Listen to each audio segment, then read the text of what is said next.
Bermasalah dengan keuangan? Siapa yang tidak mengalaminya? Apakah Anda sering merasa bingung mengapa meski sudah bekerja keras, kekayaan terasa sulit dicapai? Mungkin Anda merasa terjebak dalam siklus pengeluaran yang tidak terkendali, atau mungkin merasa kesulitan membuat keputusan investasi yang cerdas. Jangan khawatir, Anda tidak sendirian. Banyak dari kita berjuang dengan dilema dan teka-teki dalam meraih sukses keuangan. Namun, tahukah Anda bahwa kunci untuk membuka pintu menuju kekayaan mungkin terletak pada psikologi uang?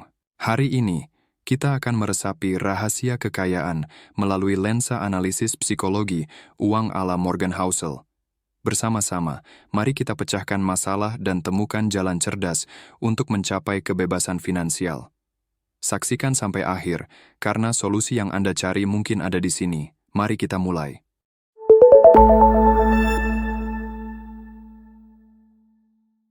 Jangan meniru individu sukses tertentu.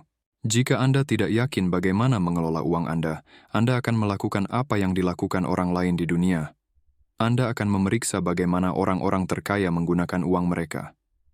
Anda akan membaca sampul besarnya, periksa situs terkenal, cerna kisah-kisah yang diliput oleh berita. Sayangnya ini bukan strategi yang baik karena dua alasan utama, yaitu, pertama, orang yang berbeda mempunyai latar belakang yang berbeda. Jika Anda dibesarkan di keluarga berpenghasilan menengah, Anda akan memiliki pendekatan yang sangat berbeda dalam cara Anda menangani uang dibandingkan seseorang yang tumbuh di rumah mewah, misalnya. Bagi Anda menghabiskan 100 juta rupiah untuk seminar mungkin tampak seperti ide gila, namun, bagi yang lain, itu adalah gaya hidup. Kedua, kita jarang mempertimbangkan peran keberuntungan dalam kehidupan orang lain. Seperti yang ditulis penulisnya, batas antara berani dan sembrono bisa jadi tipis. Terkadang, mengubah perusahaan kecil Anda menjadi perusahaan besar dapat disebabkan oleh peristiwa yang tidak dapat Anda prediksi atau ukur. Atau dengan kata lain, Anda beruntung. Bagaimana kedua poin ini diterjemahkan kepada kita? Jangan terobsesi dengan orang-orang super sukses, dan jangan mencoba meniru setiap gerakan mereka. Dalam kebanyakan situasi, ketenaran dan kehebatan mereka adalah murni keberuntungan, sesuatu yang tidak dapat Anda tiru, atau sesuatu yang disebabkan oleh lingkaran sosial mereka, sesuatu yang bergantung pada banyak hal. Fokus pada pola perilaku umum yang ada pada kebanyakan orang, hal-hal seperti kesabaran dan pengendalian diri. Atau dengan kata lain, tidak semua kesuksesan disebabkan oleh kerja keras. Selain itu, kegagalan tidak selalu berhubungan dengan kemalasan. Ada banyak faktor yang terlibat. Banyak benda bergerak yang sulit diukur. Lihatlah orang yang berbeda. Amati situasi di mana individu dan perusahaan berbuat baik dan terapkan pola yang berulang. Biasanya, hal tersebut adalah kesabaran, menghindari perilaku sembrono, dan fokus pada tujuan jangka panjang. Ketika segalanya berjalan sangat baik, sadarilah bahwa itu tidak sebaik yang Anda pikirkan. Anda bukanlah orang yang tak terkalahkan. Dan jika Anda mengakui bahwa keberuntungan membawa kesuksesan bagi Anda, maka Anda harus percaya pada sepupu keberuntungan, yaitu risiko, yang dapat mengubah cerita Anda dengan cepat. Penghasilan yang cukup lebih baik, dibanding terus berusaha untuk mendapatkan lebih banyak. Keterampilan finansial tersulit, namun terpenting yang ingin Anda terapkan adalah rasa cukup. Kedengarannya tidak produktif. Lagi pula, kita hidup di dunia di mana menggandakan, melipat gandakan, atau bahkan 10 kali lipat uang Anda tampaknya merupakan hal yang benar untuk dilakukan. Namun, mengejar lebih banyak hal secara terus-menerus akan membuat Anda mempertaruhkan semua yang Anda miliki saat ini, atau membuat emosi Anda tidak stabil. Kedua hal tersebut, pada suatu saat akan membuat Anda bertindak sembarangan dengan uang Anda. Seperti yang ditulis oleh penulisnya, kapitalisme modern unggul dalam dua hal, menghasilkan kekayaan dan menimbulkan rasa iri. Mungkin mereka berjalan beriringan. Keinginan untuk mengungguli rekan-rekan Anda dapat menjadi bahan bakar kerja keras, tapi hidup tidak akan menyenangkan tanpa rasa cukup. Kebahagiaan seperti yang dikatakan hanyalah hasil dikurangi ekspektasi. Semakin tinggi Anda naik dalam kasta sosial, semakin besar tujuan Anda. Dan sayangnya, Anda semakin ingin menampilkan diri Anda lebih baik daripada orang-orang di sekitar Anda. Misalnya, Anda akan mulai berpikir untuk membeli rumah yang lebih besar atau membeli mobil yang lebih mahal. Atau dengan kata lain, Anda ingin memberi isyarat kepada orang lain bahwa Anda juga kaya. Namun, mencoba mengimbangi kekayaan orang lain adalah permainan yang tidak akan pernah Anda menangkan. Akan selalu ada seseorang yang memiliki lebih dari Anda. Seseorang yang kehadirannya akan membuat Anda merasa mendapat banyak uang. Mari kita lihat jawaban seorang dealer Las Vegas terhadap pertanyaan, bagaimana cara mendapatkan penghasilan terbanyak di Las Vegas? Dia berkata, satu-satunya cara untuk menang di kasino Las Vegas adalah dengan keluar segera setelah Anda masuk. Demikian pula, satu-satunya cara Anda dapat memenangkan permainan, siapa orang terkaya di ruangan ini, adalah dengan memastikan bahwa Anda tidak memainkan permainan tersebut. Ini sulit dilakukan dalam praktiknya. Pada akhirnya, pikiran Anda akan membuat asosiasi, suka atau tidak suka. Begitulah cara kami berpikir. Bagaimanapun, kita adalah makhluk sosial.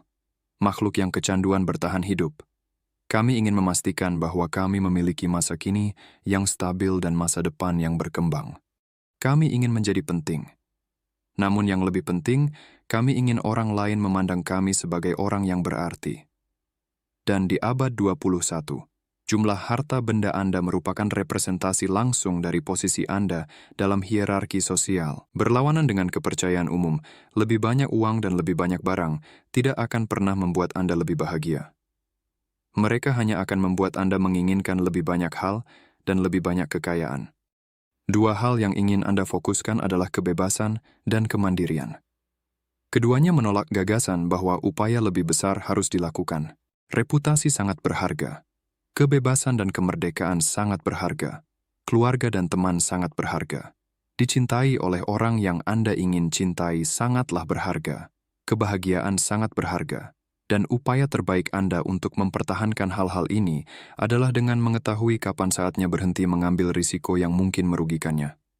Mengetahui kapan Anda merasa cukup. Tetap kaya berbeda dengan menjadi kaya. Cara menjadi kaya adalah topik yang banyak dibicarakan. Kita semua tahu itu.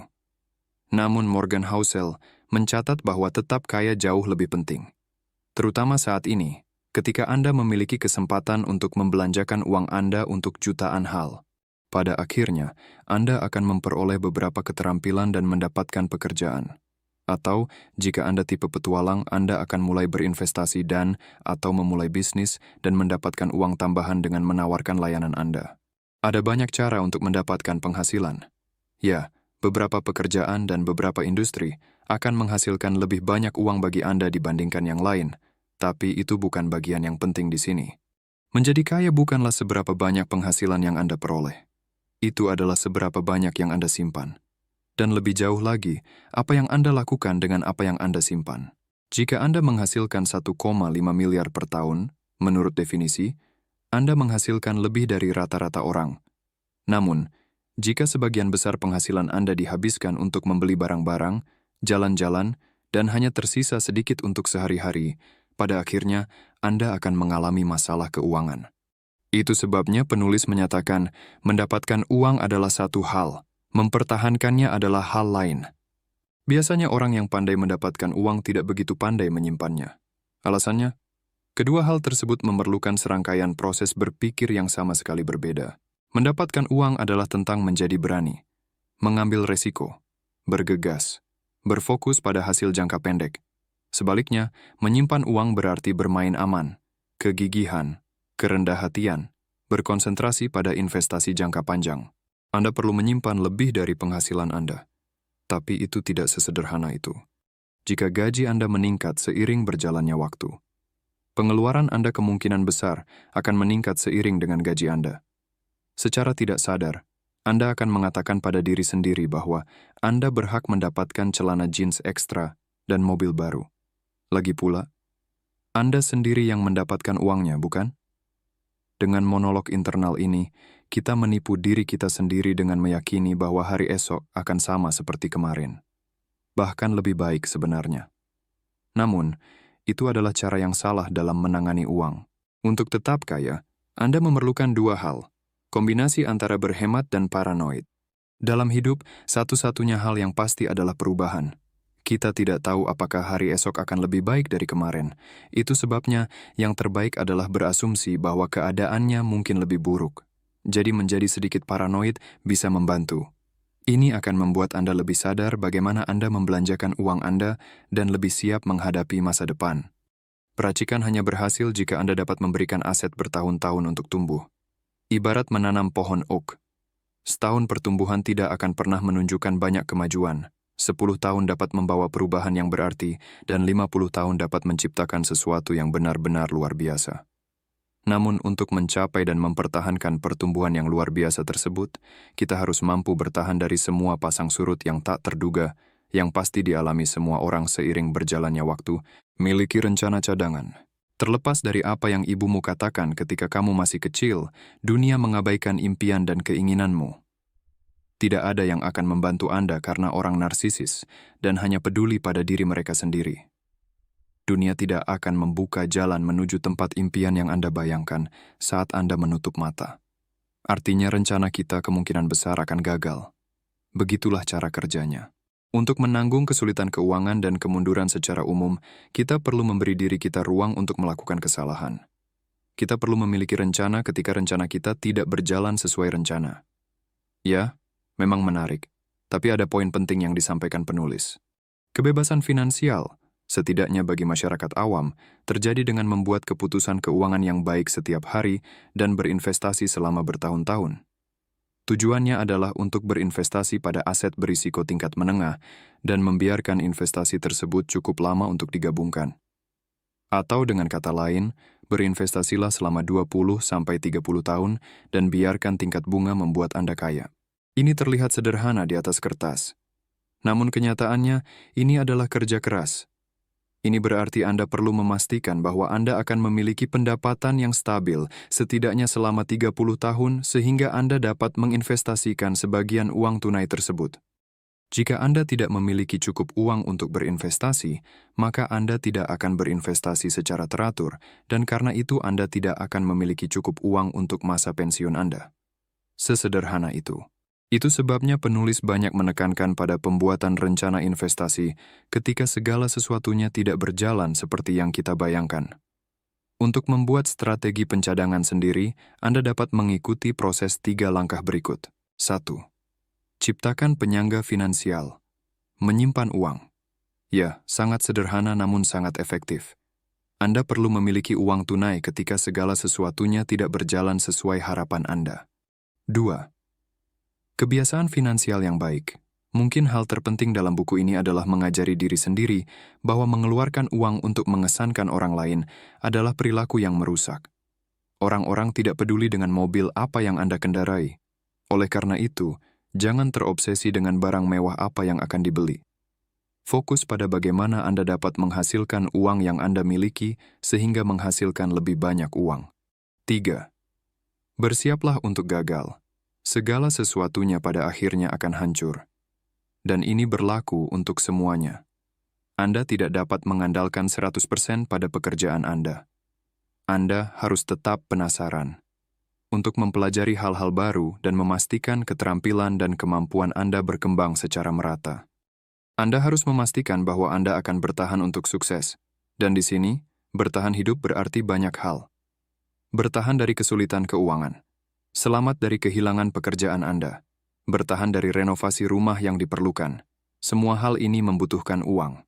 Dan semakin banyak masalah yang Anda lalui, semakin banyak Anda menabung, dan oleh karena itu semakin banyak Anda dapat berinvestasi. Semakin banyak Anda berinvestasi, semakin banyak uang Anda yang akan bertambah. Anda dapat merencanakan setiap risiko, kecuali hal-hal yang terlalu gila, untuk terlintas dalam pikiran Anda. Dan hal-hal gila itu bisa menimbulkan kerugian paling besar, karena hal itu terjadi lebih sering daripada yang Anda kira, dan Anda tidak punya rencana bagaimana menghadapinya. Disiplin yang lebih baik dalam mengelola uang. Cara dunia menghasilkan lebih banyak uang adalah ketika orang membelanjakan lebih banyak uang. Ya, kapitalisme didukung oleh kebiasaan belanja masyarakat. Semakin banyak orang yang membelanjakan uangnya, maka perekonomian akan semakin berkembang. Semakin banyak pabrik yang didirikan, dan semakin banyak uang yang dicetak. Hal ini menghasilkan layanan kesehatan yang lebih baik dan lebih banyak lapangan kerja. Secara teori, semua orang seharusnya bahagia. Kenyataannya segalanya sangat berbeda. Menjelang akhir bukunya, Morgan Housel bercerita tentang berakhirnya Perang Dunia II. Setelah perang usai, orang-orang yang bertahan di garis depan ingin melakukan sesuatu. Namun yang terpenting, mereka menginginkan rumah yang bagus, seorang istri dan pekerjaan yang layak. Segera setelah perang, angka pernikahan melonjak. Dan karena hal ini juga melibatkan pembentukan sebuah keluarga, pasar perumahan juga meningkat pesat. Selama tahun-tahun setelah perang, untuk mendorong pengeluaran, tingkat suku bunga sangat rendah.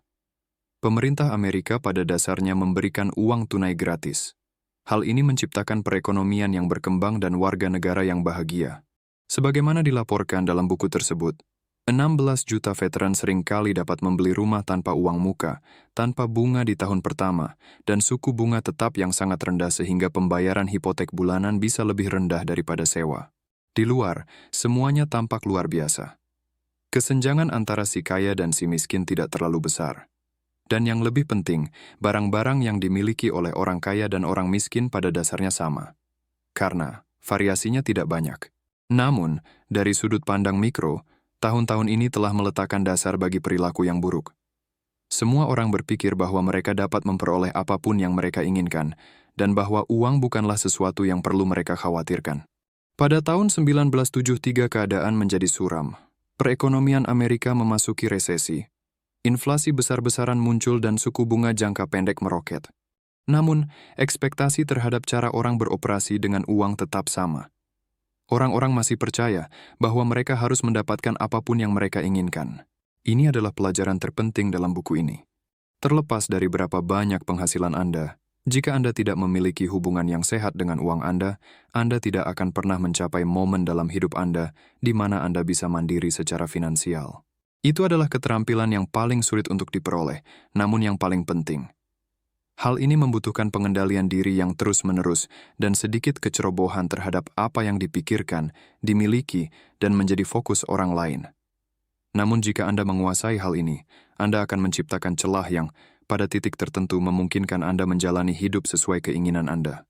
Penyanyi Rihanna hampir bangkrut setelah mengeluarkan uang terlalu banyak dan menggugat penasihat keuangannya.